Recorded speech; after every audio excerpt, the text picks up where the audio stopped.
మన జీవితంలో కొన్నిసార్లు తప్పుడు నిర్ణయాలు తీసుకోవడం వలన తప్పుడు త్రోవల గుండా మనం వెళ్ళవలసి వస్తుంది. అలా ఎందుకు మనం నిర్ణయాలు తీసుకుంటాము? ఆ పరిస్థితుల మధ్యలో మనతో ఉన్నటువంటి ప్రభువు ఏం చేస్తారు? ఎలాగా పరిస్థితుల్లోంచి మనల్ని విడిపిస్తారు అని వాక్యం స్పష్టంగా చెప్తుంది.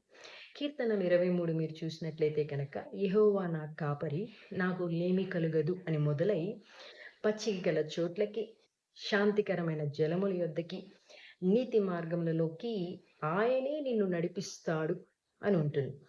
గాఢాంధకారపు లోయలు దగ్గరకొచ్చేటప్పటికి నేను సంచరించినను అని ఉంటుంది. అంటే గాఢాంధకారపు లోయల్లోనికి నడిపించింది ప్రభువు కాదు. నీ స్వబుద్ధిని ఆధారం చేసుకొని, అంటే నీవు చూసిన దాన్ని బట్టి, విన్న దాన్ని బట్టి, నీకు తెలిసి ఉన్న దాన్ని బట్టి మాత్రమే దాన్ని ఆధారం చేసుకొని ప్రభువుకు ప్రీతికరమైనది ఏంటి అని పరీక్షించుకోకుండా నిర్ణయాలు తీసుకున్నప్పుడు అలాంటి అంధకార సంబంధమైనటువంటి లోయల గుండా వెళ్ళవలసి వస్తుంది. కానీ మీరు గుర్తించాల్సింది, ధ్యానించాల్సిన విషయం ఏంటంటే, ఆ మధ్యలో గాఢాంధకారపు లోయలలో నీ నీవు సంచరించినా కూడా ప్రభువు నీకు తోడై ఉన్నాడని, ఆయన దుడ్డుకర్ర దండము నిన్ను ఆదరించునని. మీరు చూడండి, గొర్రెపిల్లల్ని చంపడానికి క్రూరమృగాలు వస్తూ ఉంటాయి. అప్పుడు ఆయన రాడ్ వాడుతూ ఉంటారు.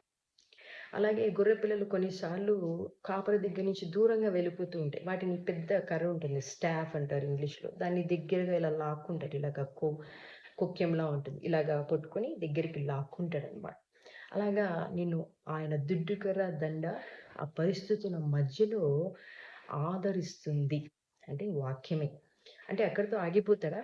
కాదు. ఆ పరిస్థితుల మధ్యలో నీకు విందును సిద్ధపరిచి నిన్ను అభిషేకిస్తాడు. అంటే విందు నిన్ను బలపరిచి, నీకు శక్తినిచ్చి, అభిషేకము అంటే క్రీస్తును గురించినటువంటి అవగాహన.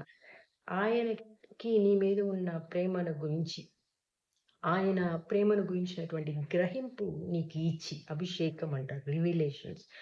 అంటే దానిని అనుభవపూర్వక జ్ఞానము అని కూడా అనొచ్చు. అలాగా, అలాగ నిన్ను అభిషేకించినప్పుడు నీ గిన్నె నిండి పొర్లుతుంది.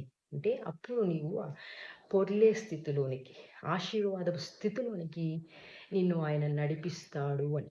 కనుక మీరు గాఢాంధకారపు లోయల్లో సంచరిస్తున్నా కూడా ఆయన మిమ్మల్ని ఆదరిస్తారని, మీతోనే తోడుగా ఉన్నారని, మిమ్మల్ని బలపరిచి, శక్తినిచ్చి, ఆశీర్వాదపు స్థితిలోనికి, మీ గిన్నె నిండి పొంగి పొర్లే ఆశీర్వాదపు స్థితిలోనికి ఆయన నడిపిస్తాడని గ్రహింపు కలిగి, ఆ పరిస్థితుల మధ్యలో కూడా ఆయన స్తుతించండి.